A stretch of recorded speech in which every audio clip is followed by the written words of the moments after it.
Welcome to the Crypto News. In this video, Cathie Wood shares her thoughts on the current state of the economy. Listen to what she has to say. We do think we're in a bottoming process. I know it's frustrating, and I've been in many of these markets. These are bear markets. Anything down more than 20% is a bear market. And at the turning points, it just seems so frustrating. But stick with me as I'm going through the usual drill here, and I want to give you a sense of why we think we're bottoming, and what the tug of war is out there, and how the evidence is piling up that we are probably moving into a deflationary environment. I really do believe that the Fed believes that we have a problem that might be that significant. If they didn't believe it, they wouldn't be acting this quickly. And I think they're awfully afraid of ruining their own legacies. They do not want to be known as the Federal Reserve members who presided over another big wave of inflation. And as we've been saying for quite some time, we think this inflation is more associated with the shock of COVID and the rebound and all of the distortions that took place because of it. And we're getting more and more evidence about that. Now, one of the things that concerns us is, because they are so fearful, the Fed members have taken the Fed funds rate up from 25 basis points, so 0.25%, to 250 basis points, 2.5%, in the span of a half year. That's a tenfold increase. Now, we were in a period, especially after 08-09, where the Fed was, basically laying low and just letting the economy heal. And so we had this extended period of very low interest rates, which started to change in 2017-18. And then they had to rein it back in because at the end of 2018, the economy looked like it was going to fall apart. And then, of course, in 2020, we had COVID. Nonetheless, for most of the last decade, very low interest rates, very little movement in interest rates, and now all of a sudden, a tenfold increase in short-term interest rates. Many people are using the level of interest rates to suggest that this is not really tight monetary policy. It's only 2.5% on the interest rate. But I really believe that change has been a tremendous shock to our system. Now, M2 itself, it peaked at 27% at some point in 2020, and it's down to 5.3% as of July. And given what we know about demand deposits in the banking system, it's probably going to drop to 4% in August, not leaving a lot of room for both growth and inflation to coexist. More important to us is what has happened to money supply in the last few months. It has been flat. It peaked in March, and basically it's at March's level today. That rarely happens with money supply. And so the longer it stays flat, the lower the year-over-year growth rate will go, 4.1%, 3%, and so forth, and could get to zero by the end of the year. And so we're watching that carefully. And we are, of course, wondering what the Fed's next move is. They say they're going to jack interest rates up again. And we'll talk about the employment report in a minute. But there is some fraying at the edges inside employment. And I think there's also perhaps a big seasonal factor distortion. As I've watched initial unemployment insurance claims come in the last few weeks, At the same time, we're seeing one headline after another of layoffs. I'm saying this disconnect doesn't make sense. The real world is not consistent with these statistics.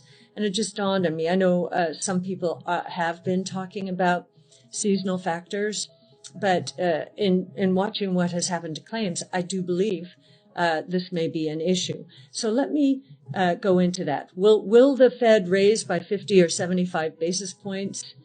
I don't know. I think if we continue to see prices fall, meaning commodity prices, and we'll go through some of them in a minute, they may go the 50, not the 75, just to signal to the markets they're perhaps not as hawkish as Chairman Powell suggested in his Jackson Hole speech. The second variable, valuation, very dependent on interest rates, which in turn are dependent on inflation.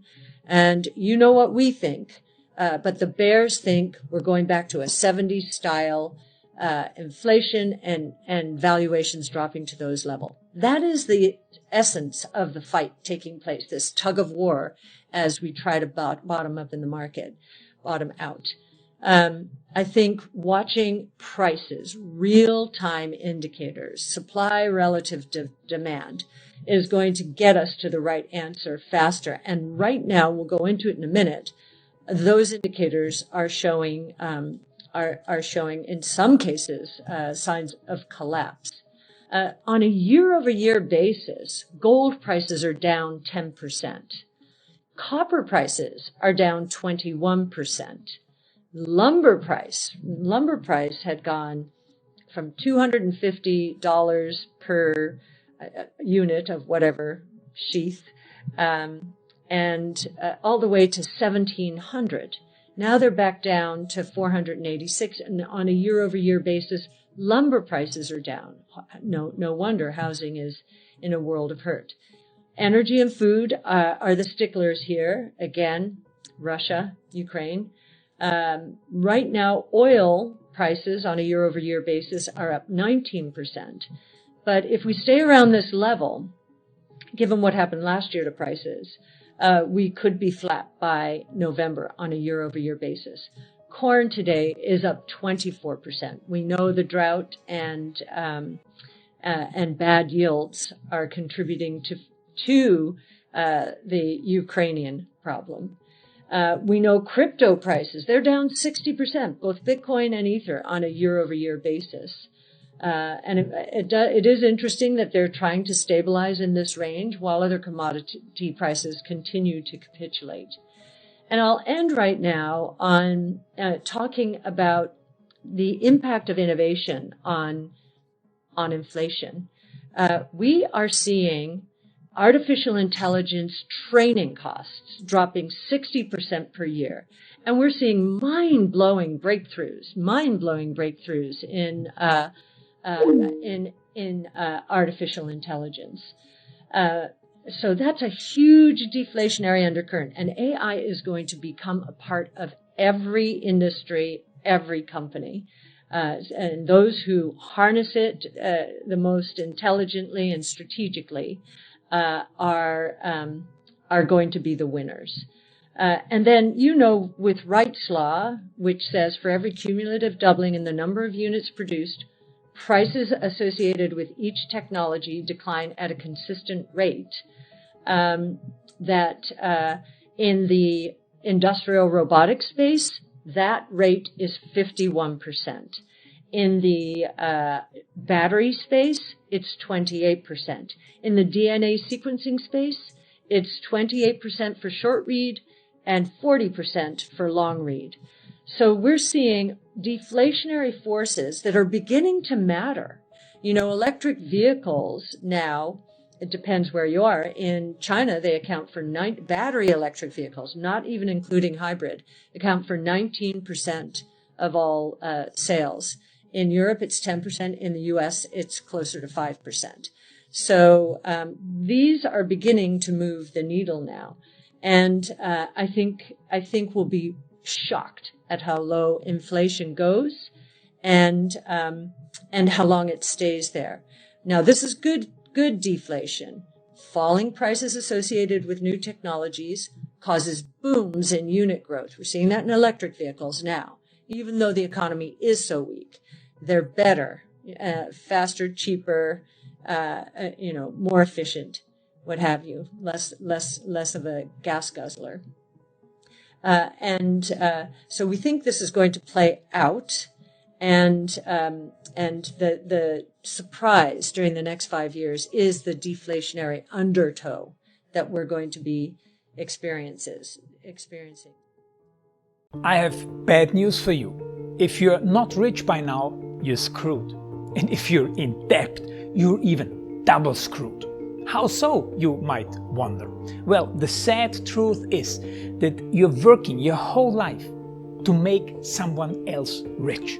The mega corporations, the banks, the politicians, everyone is getting richer. They get your money. And what is even worse, they get your time, they get your life. You are not even in a rat race, you're in a financial prison. But what could a solution for you look like? Honestly, I don't know, but I know what a solution for me would look like. It's very simple.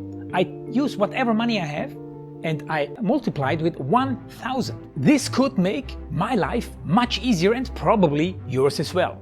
If you have $1,000 available and multiply this with 1,000, I believe that this could solve some financial issue for the one or the other. Of course, if you're ugly, you would have to multiply it with much more than 1,000. My name is Markus Dahn, and this is what I decided to do. I decided to 1000x my money. This is not a joke. I know what you may be thinking. What is this guy talking about? How should this work? This is not possible. Well, I made a detailed video where I laid out my plan. And some clever folks might even want to look at this plan and copy it and do exactly what I do. This is just a little hint on the side. You have two options. You leave, you forget what you have seen. You do whatever you're doing and you hope that somehow you get some other results. Good luck with that. Or you click the link below the video. You enter your email address because I'm not showing this to everybody. You at least watch my video on how I plan to 1000x my money. The choice is yours. Make the right choice. Join me. See what a different future you could have. See at least how I intend, how I plan to do the 1000x. So click on the link below, enter your email address, and I see you on the other side. Your Markus Dahn.